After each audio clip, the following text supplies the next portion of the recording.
Hello everyone, I am Sunil Dangi, Faculty of Biology, and we are discussing the chapter Reproduction in Organism. Already हम इस chapter को start कर चुके हैं. Today lecture number 3rd, and we have to discuss type of asexual reproduction, fragmentation, true regeneration, and sporulation. So हम अपने इस chapter को कंटिन्यू रखते हैं और वन बाय वन टॉपिक का डिस्कशन करते हैं. So जो आज का लेक्चर है, इस लेक्चर के जो की कॉन्सेप्ट है, so here key concept is the fragmentation. First key concept is fragmentation, second is the true regeneration, and third is sporulation. देखिए इससे पहले I have explained you asexual reproduction, और asexual reproductions में पहले हमने देखा था बाइनरी फिजन, सेकेंड नंबर पे बाइनरी फिजन के बाद मल्टीपल फिजन, और मल्टीपल फिजन के बाद बर्डिंग. So these all we already discussed in the previous lecture, but now today we have to focus on fragmentation, जिसमें हम देखेंगे जो एक ऑर्गेनिज्म प्रेजेंट है, इस ऑर्गेनिजम्स में वो ब्रेक डाउन होगा फ्रेगमेंट्स में, और देन आफ्टर वो फ्रेगमेंट डेवलप होकर न्यू ऑर्गेनिजम्स का फॉर्मेशन करते हैं. देन आफ्टर हम देखेंगे ट्रू रिजेनरेशन. ट्रू रिजेनरेशन में हम देखेंगे प्लानेरिया का एग्जाम्पल लेकर समझेंगे, जिसमें कोई भी एनिमल किंगडम का ऑर्गेनिज्म या एनिमेलिया में जो ऑर्गेनिजम्स आते हैं वो रिजेनरेट होकर टोटल न्यू ऑर्गेनिजम्स का फॉर्मेशन करेंगे. देन हम समझेंगे स्पोर्युलेशन, और स्पोर्युलेशन में स्पेशली डिस्कशन होता है स्पोर फॉर्मेशन का. यहाँ पर हम देखेंगे मोस्ट कॉमनली जू स्पोर, और जू स्पोर के अलावा conidiospore. Okay, so now we have to start the discussion. Fragmentation. देखिए जब भी हम फ्रेगमेंटेशन को लेकर समझते हैं कि आखिर जो फ्रेगमेंटेशन है, ये फ्रेगमेंटेशन क्या है. बेसिकली हम देखें किसी भी ऑर्गेनिजम्स में, स्पेशली फंजाई है, फंजाई में दो पार्ट होते हैं, एक कहलाता है वेजिटेटिव पार्ट और दूसरा कहते हैं हम reproductive part. Reproductive part means जो रिप्रोडक्टिव यूनिट है, जो कि ऑलरेडी न्यू ऑर्गेनिजम्स के फॉर्मेशन के लिए रिस्पॉन्सिबल है. जबकि जब हम फ्रेगमेंटेशन को समझते हैं तो in fragmentation process the part which is called the vegetative part या vegetative structure of an organism break into many parts and each fragment develop into new organism. जो organism है, ये organisms का vegetative part जो रहेगा. तो यहाँ पर हमने कहा कोई भी एक organisms का हमने example लिया. Suppose हम fragmentation को समझ रहे हैं फंजाई का example लेकर, तो इस organisms में vegetative जो पार्ट है, ये वेजिटेटिव पार्ट स्पेशली क्या होगा, ब्रेक डाउन होगा. अब हमने कहा ये ऑर्गेनिजम्स का जो वेजिटेटिव पार्ट है, इसका क्या होगा, ब्रेक डाउन होगा. और जैसे ही वेजिटेटिव पार्ट का ब्रेक डाउन होगा, ब्रेक डाउन होने के बाद जितने फ्रेगमेंट्स बनेंगे वो सब फ्रेगमेंट न्यू ऑर्गेनिजम्स का फॉर्मेशन करेंगे. तो वेजिटेटिव पार्ट्स ब्रेक डाउन हुआ, और ब्रेक डाउन होकर इसने फॉर्मेशन किया फ्रेगमेंट्स का, और फ्रेगमेंट्स आगे चलकर फॉर्मेशन करते हैं न्यू ऑर्गेनिजम्स का. So this process is called the fragmentation. तो फ्रेगमेंटेशन में मोस्ट कॉमन एग्जांपल हम समझें तो सबसे कॉमन एग्जांपल यहाँ पर फ्रेगमेंटेशन में हम लेते हैं किसका, फंजाई का. तो fungi is the most common example. इसके अलावा fragmentation present in the filamentous algae, और इस फिलामेंटस एल्गी में जो एग्जांपल लिया that example is the spirogyra. इसके अलावा ब्रायोफाइट्स में हम एग्जांपल लेते हैं प्रोटोनिमा ऑफ मोसेस, और ये एग्जांपल ऑलरेडी नीट में पूछा जा चुका है. तो इसलिए आप लोगों को बिल्कुल ध्यान रखना है कि यहाँ पर हमने क्या बताया कि जो फ्रेगमेंटेशन है, तो fragmentation is the most common in the organism like is the fungi. इसके अलावा हमने कहा filamentous algae and protonema of Moses में मोस्ट कॉमनली फ्रेगमेंटेशन की मेथड होती है. और फ्रेगमेंटेशन में क्या होगा कि जो ऑर्गेनिज्म है, ऑर्गेनिजम्स के दो पार्ट होते हैं. एक पार्ट को हम कहते हैं वेजिटेटिव पार्ट, जबकि दूसरे पार्ट को हम कहते हैं रिप्रोडक्टिव पार्ट. तो यहाँ पर हम टारगेट कर रहे हैं किसको, वेजिटेटिव पार्ट को. और जब इस वेजिटेटिव पार्ट में ब्रेकडाउन स्टार्ट होगा, तो here I have written the breakdown मतलब जो वेजिटेटिव पार्ट है वो टूटेगा, और उसके ब्रेक डाउन होने के कारण जितने भी फ्रेगमेंट्स बनेंगे, और इन फ्रेगमेंट्स के कारण न्यू ऑर्गेनिजम्स का फॉर्मेशन हो जाता है. अब जो फ्रेगमेंटेशन है, तो फ्रेगमेंटेशन को हम समझते हैं, सपोज यहाँ पर हमने क्या लिया, फंजाई। तो फंजाई में specially tubular thread like structure present होते हैं। These tubular thread like structure is known as the hyphae. Already ये डिस्कशन हो चुका है बायोलॉजिकल क्लासिफिकेशन में 11th क्लास में कि फंजाई जो है थ्रेड लाइक स्ट्रक्चर से मिलकर बनते हैं, और हम इन थ्रेड लाइक स्ट्रक्चर को नाम से जानते हैं किसके, हाइफी से। और हाइफी जब आपस में मिलकर नेटवर्क का फॉर्मेशन करते हैं, सो उस नेटवर्क को हम नाम से जानते हैं, that is called the mycelium. तो यहाँ पर हाइफी है, ये हाइफी आपस में मिलकर एक पर्टिकुलर माइसीलियम का फॉर्मेशन करते हैं, so this is called the fungal mycelium. तो ये पूरा क्या होगा, एक फंगल माइसीलियम है। अब इस फंगल माइसीलियम में ब्रेकडाउन होगा। सपोज ब्रेकडाउन के बाद ये दो फ्रेगमेंट्स में टूट जाता है, this is the first and second. फिर जब ये दो पार्ट में ब्रेकडाउन हुआ, सो ये दोनों पार्ट इंडिविजुअल ऑर्गेनिजम्स का फॉर्मेशन कर लेते हैं, so this is called the fragmentation.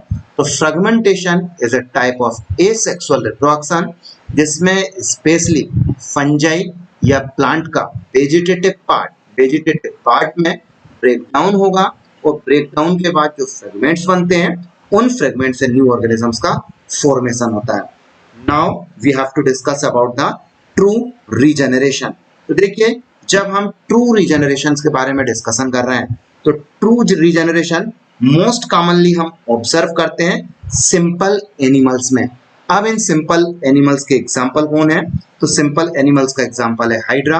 Hydra के अलावा हमने यहाँ पर क्या बताया, प्लानेरिया, ये मोस्ट कॉमन एग्जाम्पल है। तो देखिए, ट्रू रीजनरेशन के हमने एक एग्जाम्पल क्या लिया, हाइड्रा लिया, जबकि दूसरा एग्जाम्पल हमने क्या लिया है, प्लानेरिया। तो Planaria is also called the flatworm. अब क्वेश्चन उठता है, रीजनरेशन क्या है या ट्रू रीजनरेशन क्या है। तो रीजनरेशन मीन्स हम देखते हैं रिन्यूअल ऑफ ऑर्गेनिज्म। अब रिन्यूअल ऑफ ऑर्गेनिज्म से कहने का मतलब हुआ, जो ऑर्गेनिजम्स है ये जितने भी पार्ट में टूट रहा है, उससे टोटल न्यू ऑर्गेनिजम्स का फॉर्मेशन हो रहा है। याद रखें, फ्रेगमेंटेशन स्पेशली हम डिस्कशन करते हैं with reference of the fungi and Plantae kingdom का एग्जांपल लेकर, जबकि ट्रू रीजनरेशन में हम स्पेशली एग्जांपल लेते हैं किसका, सिंपल एनिमल्स का। जैसे कि हमने यहाँ पर एग्जांपल लिया हाइड्रा का, और हाइड्रा के अलावा प्लानेरिया का, और planaria also known as the flatworm. ये एग्जांपल लेकर हमने समझा। अब हम देखेंगे कि ट्रू रीजनरेशन की जो प्रोसेस है, इस ट्रू रीजनरेशन में स्पेशली जो ऑर्गेनिज्म प्रेजेंट है, ये ऑर्गेनिजम्स का ब्रेकडाउन होगा, या फिर ये ऑर्गेनिज्म कट हो जाएगा मल्टीपल पीसेस में, बहुत सारे पीस में ये टूट जाएगा। अब जो जितने भी फ्रेगमेंट्स में या पीस में टूटेगा, ये हर एक फ्रेगमेंट ग्रो करके फिर से इंडिविजुअल ऑर्गेनिजम्स का फॉर्मेशन करता है। So this process is called the true regeneration. और ट्रू रीजनरेशन में मोस्ट कॉमन एग्जांपल जो कि नीट में पूछा जाता है, सो वो है प्लानेरिया। तो आप लोगों को मेन याद रखना है, कभी भी एग्जांपल आए, the common example of the true regeneration flatworm and Planaria है। इसमें हम देखें, कई बार स्टूडेंट कंफ्यूज हो जाते हैं रीजनरेशन एंड ट्रू रीजनरेशन को लेकर। सो आप रीजनरेशन को भी समझ लीजिए। Regeneration means to reform a damage organ और टिश्यू और बॉडी पार्ट एक्सेट्रा। तो यहाँ पर हमने क्या कहा, जब भी हम देखते हैं रीजनरेशन, तो रीजनरेशन का मतलब होता है रीफॉर्म अ डैमेज पार्ट। किसी भी ऑर्गेनिजम्स का कोई पार्ट डैमेज हुआ, और डैमेज होने के बाद वो पार्ट फिर से बन गया, या फिर से उस पार्ट का फॉर्मेशन हो गया, so that is the regeneration. और रीजनरेशन को हम रिप्रोडक्शन कंसीडर नहीं करते हैं। Regeneration is not part of the reproduction, जबकि true regeneration is a part of asexual reproduction. तो रीजनरेशन का एग्जांपल होता है टेल इन लिजर्ड। कई बार आप लोगों ने देखा होगा, लिजर्ड जो है उसकी टेल का ब्रेकडाउन हो जाता है, देन आफ्टर उसी लिजर्ड में फिर से वो टेल रीजनरेट हो जाएगी। कभी भी जो टेल है फिर से होल लिजर्ड का फॉर्मेशन नहीं करते हैं। So this is the example of the regeneration. लेकिन ट्रू रीजनरेशन का एग्जांपल आप लोगों को याद रखना है प्लानेरिया। अब हम इसको डायग्राम के थ्रू समझते हैं। तो डायग्राम को समझने के लिए हमने कहा रीजनरेशन इन प्लानेरिया। यहाँ पर हम रीजनरेशन किसमें समझ रहे हैं? प्लानेरिया में। And Planaria is also called the flatworm. तो इसमें हम देखें, यहाँ पर एक हमने इंडिविजुअल ऑर्गेनिजम्स का एग्जांपल लिया। ये एक इंडिविजुअल ऑर्गेनिज्म है। अब इस प्लानेरिया में ब्रेक डाउन हो गया 3 पार्ट में। ये फर्स्ट पार्ट हो गया, this is the second part and this is the third part. तो यहाँ पर हमने क्या कहा कि जो प्लानेरिया है डिवाइडेड और break down into the 3 part, first, second and third part. अब हम देखें इनमें से ये फर्स्ट पार्ट है, इस फर्स्ट पार्ट से ये एक इंडिविजुअल ऑर्गेनिजम्स का फॉर्मेशन हो गया। यहाँ पर हमने इस सेकेंड पार्ट को लिया, इस सेकेंड पार्ट से भी फिर से एक इंडिविजुअल ऑर्गेनिजम्स का फॉर्मेशन हो गया। जबकि हम इसमें देखें ये थर्ड पार्ट है, इस थर्ड पार्ट से भी एक इंडिविजुअल ऑर्गेनिजम्स का फॉर्मेशन हुआ है। तो इस तरीके से यहाँ पर ये रीजनरेशन की प्रोसेस चलेगी। तो देखिए ट्रू रीजनरेशन और रीजनरेशन में अंतर है। Planaria comes under the true regeneration, जबकि लेजार्ड में जब टेल ब्रेक डाउन होती है और टेल जनरेट हो जाती है, that is the example of the regeneration. तो इस तरीके से हमने ट्रू रीजनरेशन को भी समझा। Next topic that we have to discuss sporulation. So sporulation also known as the spore formation. जो स्पोरुलेशन है, हम इस स्पोरुलेशन को स्पोर फॉर्मेशन की प्रोसेस के नाम से भी जानते हैं। अब हम इसको समझें sporulation. Sporulation most commonly present होते हैं फंजाई में। सो this is also a type of asexual reproduction. और यहाँ पर स्पेशलाइज्ड रिप्रोडक्टिव यूनिट का फॉर्मेशन होता है और हम इन स्पेशलाइज्ड रिप्रोडक्टिव यूनिट को नाम से जानते हैं, that is called the spore. So in sporulation process there is a formation of the special reproductive unit or this special reproductive unit is called the spore। अब हम स्पोर को समझें तो मोस्ट कॉमनली स्पोर का formation किसमें होता है? Kingdom fungi में। ऑलरेडी आप लोग जानते हैं, पहला किंगडम मोनेरा, प्रोटेस्टा, प्लांटी और हम देखें एनिमेलिया। 5 किंगडम की हम बात करें, मोनेरा, प्रोटेस्टा, फंजाई, प्लांटी और एनिमेलिया। तो मोस्ट कॉमनली जो स्पोर का फॉर्मेशन होगा फंजाई में रहेगा, फंजाई के अलावा प्लांट में, लेकिन प्लांट में स्पेशली प्रेजेंट होता है किसमें? एल्गी में। तो एल्गी में भी स्पोर का फॉर्मेशन होता है। अब हम स्पोर के एग्जाम्पल देखें, जैसे मल्टीपल टाइप ऑफ स्पोर होते हैं, but now we have to discuss specially 2 type of spore. First zoospore and second one is the conidia, this is called the asexual spore। so अभी तक आप लोगों ने समझा स्पोरुलेशन। तो स्पोरुलेशन ऐसी प्रोसेस है जिसमें स्पेशली स्पोर का फॉर्मेशन होता है और जब इन स्पोर का फॉर्मेशन होगा तो मोस्ट कॉमनली फंजाई और प्लांटी किंगडम में जैसे कि एल्गी में स्पोर का फॉर्मेशन होता है। कॉमन एग्जांपल हमने लिया जूस्पोर एंड कोनिडिया। अब one by one I will explain you. तो first we are discussing about the zoospore। तो zoospore are formed under favorable condition। तो यहाँ पर हमने क्या कहा, zoospore का फॉर्मेशन कब होता है? फेवरेबल कंडीशन में होता है। मतलब जब कंडीशंस क्या हो, when conditions are the favorable for the plant body और favorable for the fungi। Favourable से मीन्स कि ऑप्टिमम टेम्परेचर हो, ऑप्टिमम अमाउंट्स में न्यूट्रिएंट प्रेजेंट हो, ऑप्टिमम अमाउंट्स में एनर्जी हो। तो सभी कुछ जो कंडीशन है एनवायरमेंटल कंडीशन फेवर में हो, तब जाकर जूस्पोर का फॉर्मेशन होता है। सो मोस्ट कॉमनली जूस्पोर का फॉर्मेशन होता है एल्गी में, और एल्गी में we have taken example of the Chlamydomonas. अब हम इसमें देखें तो जो जूस्पोर है, zoospore are the microscopic structure. अब माइक्रोस्कोपिक स्ट्रक्चर्स मींस जो कि हमें आसानी से नेक्ड आई से नहीं दिखाई देता है, we have to observe under the microscope. और बेसिकली हम देखें इस जूस्पोर में स्पेशलाइज स्ट्रक्चर प्रेजेंट होते हैं, that specialise structure is called the flagella. तो दे पजेस द फ्लैजिला। और जब भी किसी भी स्ट्रक्चर में फ्लैजिला प्रेजेंट होते हैं तो due to presence of the flagella so zoospore are the motile. Motile means ये मूव कर सकते हैं from one place to another place. तो याद रखें कि जब भी किसी भी स्ट्रक्चर में फ्लैजिला प्रेजेंट रहेंगे तो फ्लैजिला के कारण वो क्या रहेंगे, मोटाइल रहेंगे। और जब वो मोटाइल है that's means they will shows the movement. वो स्पेशली क्या दर्शाते हैं, मूवमेंट दर्शाते हैं। They can move from one place to another place. अब हम देखें कि जो जूस्पोर है, जूस्पोर का स्पेशली जो ओरिजिन रहेगा that origin are the endogenously. देखिए जो स्पोर है वो एंडोजिनसली भी हो सकते हैं और एक्सोजिनसली भी हो सकते हैं। एंडोजिनसली मतलब एक स्पेशलाइज्ड स्ट्रक्चर के अंदर जो प्रेजेंट होते हैं that is called the endogenously. और एक्सोजिनसली मतलब आउटर साइड प्रेजेंट है। जो स्पोर एंडोजिनसली होते हैं, जबकि हम देखेंगे कोनिडिया जिसका फॉर्मेशन होता है एक्सोजिनसली। तो जो जूस्पोर का फॉर्मेशन एंडोजिनसली होगा, एक स्पेशलाइज्ड स्ट्रक्चर के अंदर ये प्रोड्यूस होते हैं। So that is called the zoosporangia के अंदर इनका प्रोडक्शन होता है। अब हम इसको समझें जूस्पोर ऑफ क्लेमाइडोमोनास। अब क्लेमाइडोमोनास में हम जूस्पोर समझ रहे हैं। So this structure is called the zoosporangia. तो यहाँ पर हमने क्या बताया, this structure is called the zoosporangia. अब हमने कहा जूस्पोर बन रहे हैं, so that is why this is the zoosporangia structure हो गया।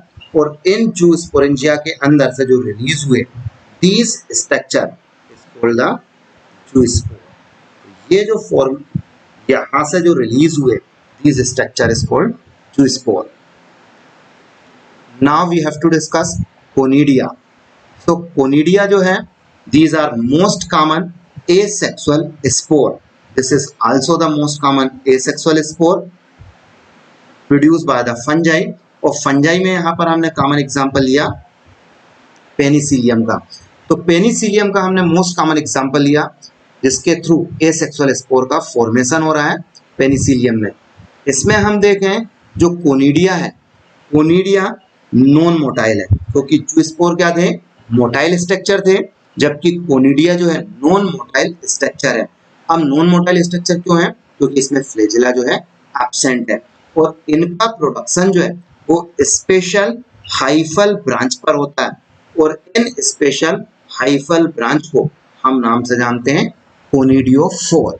देखिए हमने यहाँ पर क्या कहा, conidia are the most common asexual structure है जो कि स्पेशली प्रोड्यूस होते हैं पेनिसिलियम में।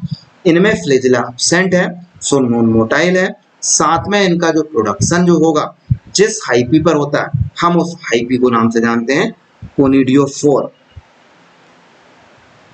अब हम देखें कि जो कोनिडियोफोर है पेनिसिलियम का एग्जांपल हमने लिया इन पेनिसिलियम, कोनिडियोफोर में show branching. Over this branching there is a formation of flask shape structure और this flask shape structure is known as the stigmata.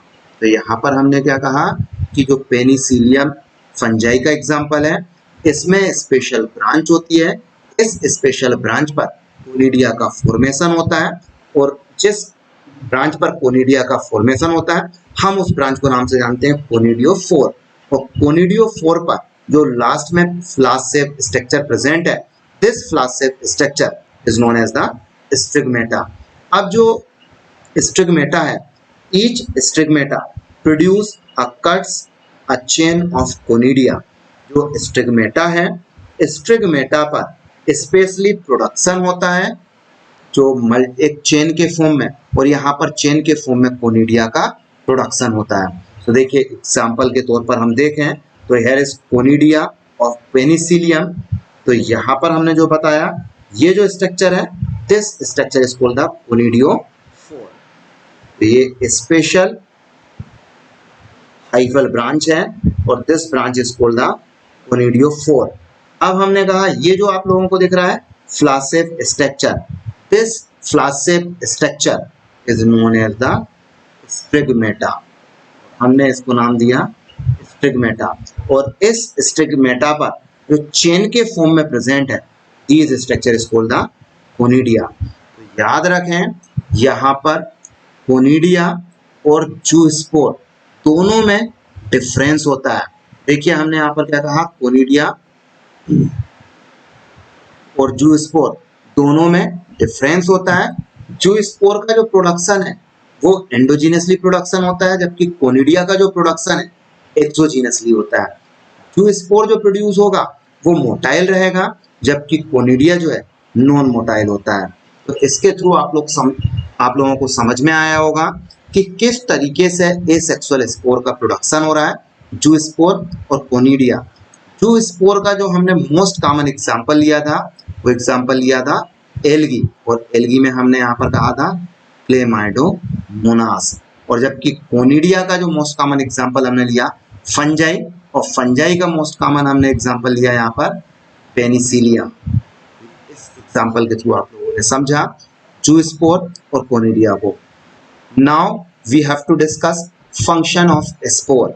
Spore आखिर कौन कौन से फंक्शन परफॉर्म करते हैं। First, spore perform the function of the reproductive unit. देखिए reproductive unit से कहने का मतलब हुआ जब इनके लिए सूटेबल कंडीशंस रहेगी तो इन रिप्रोडक्टिव यूनिट का क्या होगा, जर्मिनेशन होगा, और जर्मिनेशंस के बाद they will forms the new organism. Germination के बाद ये न्यू ऑर्गेनिजम्स का फॉर्मेशन करते हैं। सो इस तरीके से सबसे पहला फंक्शन हमने क्या कहा, they perform as a reproductive unit.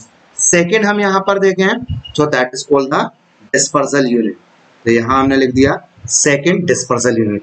Dispersal unit means जो स्पोर है, these spore will dispersed in different direction.